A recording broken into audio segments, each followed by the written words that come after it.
Que a graça do Filho do Altíssimo seja na vida de todos aqueles que me acompanham neste momento. Este vídeo é uma resposta ao pastor Luiz, que me chama de herege, cego e adepto das doutrinas demoníacas dos Adventistas do Sétimo Dia e das Testemunhas de Jeová.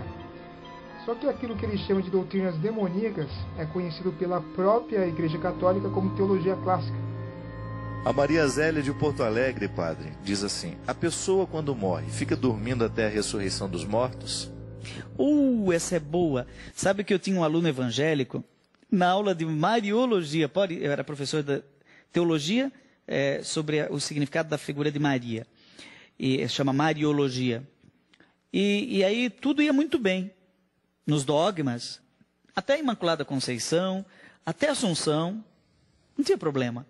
A maternidade divina de Maria, Maria Mãe de Deus, defende muito. Mas na hora que eu comecei a falar da intercessão, aí ele disse, não, aí não dá. Eu falei, mas por quê? Você não acredita que Maria... Não, acredito que ela vai se salvar. Ela é a mãe de Jesus, mas no momento ela não está em condição de rezar. E por que não? Porque ela está dormindo. Eu falei, como assim? Então, porque todos que morrem adormecem, e como quando a gente dorme logo acorda, e parece que passou num piscar de olhos, assim vai ser o juízo final, aí uns acordam para condenação, outros... É uma maneira da escatologia evangélica clássica explicar esse intervalo entre o juízo particular e o juízo final. Para nós católicos, não. A gente morre e imediatamente vem o juízo particular e aqueles que são salvos repousam eternamente no coração de Deus, mas acordados. Aí você viu os padres Fábio de Mello e Joãozinho conversando sobre o assunto. E o padre Joãozinho denominou a visão que eu tenho defendido como escatologia clássica.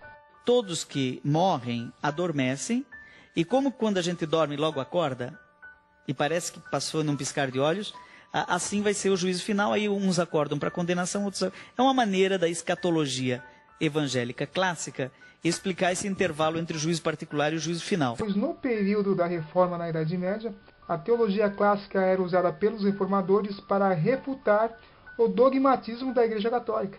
É aquilo que o padre chama de teologia clássica, o Luiz chama de doutrina de demônios, pelo fato de ser o ponto de vista adotado pelas Testemunhas de Jeová e pelos Adventistas.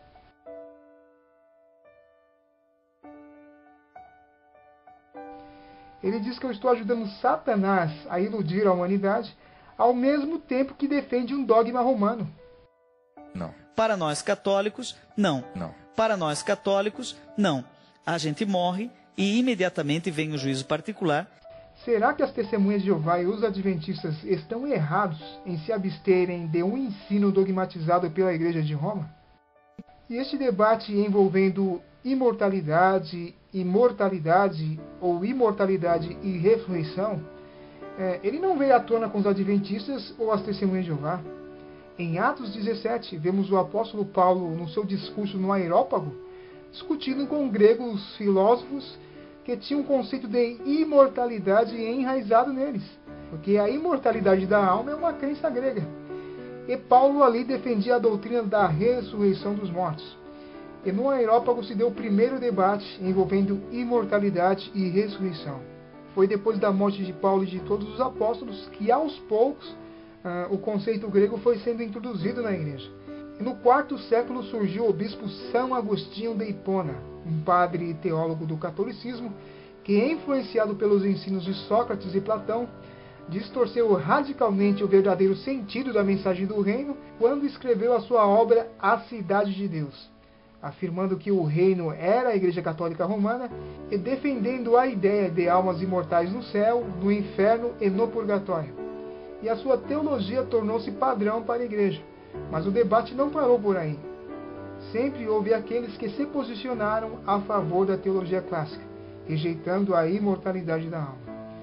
E em 31 de outubro de 1517, Martinho Lutero ele entrou na reforma a favor da teologia clássica. Assim como alguém que dorme e chega amanhã inesperadamente quando acorda, sem saber o que aconteceu, assim nós nos ergueremos no último dia sem saber como chegamos à morte e como passamos por ela. Nós dormiremos até que ele venha e bata na pequena sepultura e diga: Doutor Martinho, levanta-te! Então eu me erguerei no momento e serei feliz com ele para sempre. É uma maneira da escatologia evangélica clássica explicar esse intervalo entre o juízo particular e o juízo final. E os favoráveis a este ponto de vista eram um número muito grande, até surgir João Calvino. Ele nasceu 20 anos depois de Lutero, entrou na Reforma Protestante e reintroduziu o conceito católico platônico da imortalidade da alma em 1532, quando lançou seu primeiro livro intitulado Psicopaniquismo. Psicopaniquia foi como Calvino denominou a crença na mortalidade da alma.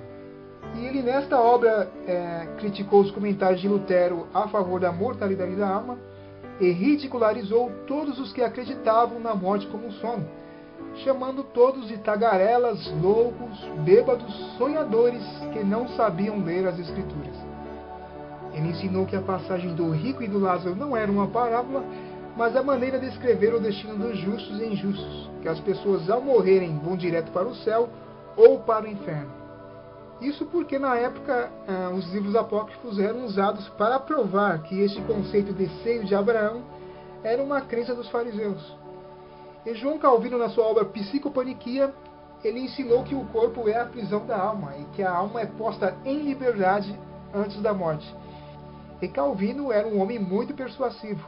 Foi a partir dele que a crença da imortalidade da alma vingou no protestantismo, e muitos saíram da Igreja Católica para estudar com Calvino em Genebra, na Suíça. E os ensinos de Calvino são conhecidos como calvinismo. Só que os conceitos defendidos por Calvino são os mesmos conceitos defendidos por Sócrates e Platão, e Deus não está em dívida com esses homens. E o termo psicopaniquia usado por Calvino só faz sentido para quem crê que o homem é divisível em dois, como os dicotomistas, ou que o homem é divisível em três, como os tricotomistas. Mas para quem crê que o homem é uma unidade composta absoluta indivisível, o termo psicopaniquia não faz sentido nenhum, pois a alma não dorme, ela morre. Dormir é só um eufemismo. E alma é uma palavra polissêmica, que tem vários sentidos. Mas no contexto da criação do homem em Gênesis, alma não é aquilo que o homem tem. Alma é aquilo que o homem é. Romanos 1:22. Dizendo-se sábios, tornaram-se loucos, e mudaram a glória do Deus incorruptível em semelhança da imagem de homem corruptível, e de aves, e de quadrúpedes, e de répteis. Quando alguém afirma que tem a imagem de Deus, no sentido divino da palavra, este alguém se diz sábio, mas na verdade é um louco, e está mudando a glória do Deus incorruptível à imagem de homem corruptível. A imagem e semelhança de Deus no homem não tem nenhuma conexão com a imortalidade, pois Deus é onisciente, o homem não. Deus é onipresente, o homem não. Deus é onipotente, o homem não. Porque o homem não tem esses atributos da divindade, e teria justamente aquele atributo que aparece nas Escrituras restrito a Deus. Ora, ao Rei dos séculos, imortal, invisível, ao único Deus sábio, seja honra e glória para todos sempre. Amém. Aquele que tem ele só a imortalidade. O homem em si mesmo é mortal, ele não tem imortalidade. Quando a palavra fala que o homem foi feito à imagem e semelhança de Deus, é no sentido de governo. Deus fez o homem para governar e reinar sobre a sua criação. E disse Deus: façamos o homem à nossa imagem conforme a nossa semelhança, e domine sobre os peixes do mar, e sobre as aves do céu, e sobre o gado, e sobre toda a terra, sobre todo o réptil que se move sobre a terra. E criou Deus o homem à sua imagem, a imagem de Deus o criou. Homem e mulher os criou. E Deus os abençoou, e Deus lhes disse: frutificai e multiplicai-vos, e enchei a terra, e sujeitai-a, e dominai sobre os peixes do mar, e sobre as aves do céu, e sobre todo o animal que se move sobre a terra. Salmos 8, versículo 4. Que é o homem mortal, para que te lembres dele, e o filho do homem, para que o visites? Pois pouco menor o fizeste do que os anjos, e de glória e de honra o coroaste. O homem está abaixo dos anjos. Fazes com que ele tenha domínio sobre as obras das tuas mãos. Tudo puseste debaixo de seus pés. Deus colocou Adão como rei da criação, só que ele perdeu este status de rei com a queda para Satanás. A imortalidade que ele tinha não era inerente, mas condicional. Ele dependia de comer da árvore da vida. E Deus disse que se ele desobedecesse, certamente morreria. E ele desobedeceu, ele pecou. Deus colocou 2 querubins para proteger a árvore da vida, para que ele não comesse do fruto e se tornasse um pecador imortal. E é isso que Calvino ensinou e que a maioria ensina, que o homem é imortal em seus pecados. A primeira mentira da terra: certamente não morrerás. E as Escrituras tratam a morte como um sono de Gênesis e Apocalipse.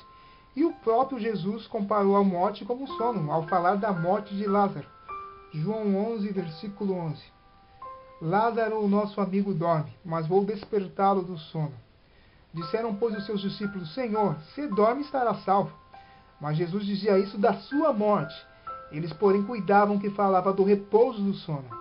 Então Jesus disse-lhes claramente: Lázaro está morto. Jesus falou claramente da morte ou da quase morte de Lázaro. E folgo por amor de vós, de que eu lá não estivesse, para que acrediteis, mas vamos ter com ele. Vamos ter com ele quem? Com Lázaro ou com o corpo de Lázaro? Jesus não disse que o corpo de Lázaro estava dormindo, enquanto a sua consciência estava viva fora do corpo. Mas ele se referia a Lázaro como um todo, como um ser racional. A pessoa de Lázaro com seus atributos pessoais, com seus sentimentos, com seus afetos.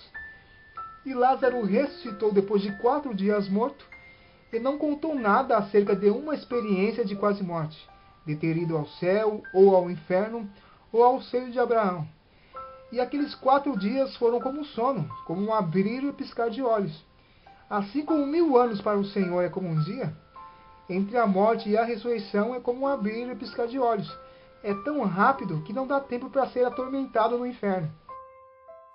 Então, porque todos que morrem adormecem, e como quando a gente dorme logo acorda, e parece que passou num piscar de olhos, assim vai ser o juízo final. Aí uns acordam para condenação, outros... É uma maneira da escatologia evangélica clássica explicar esse intervalo entre o juízo particular e o juízo final.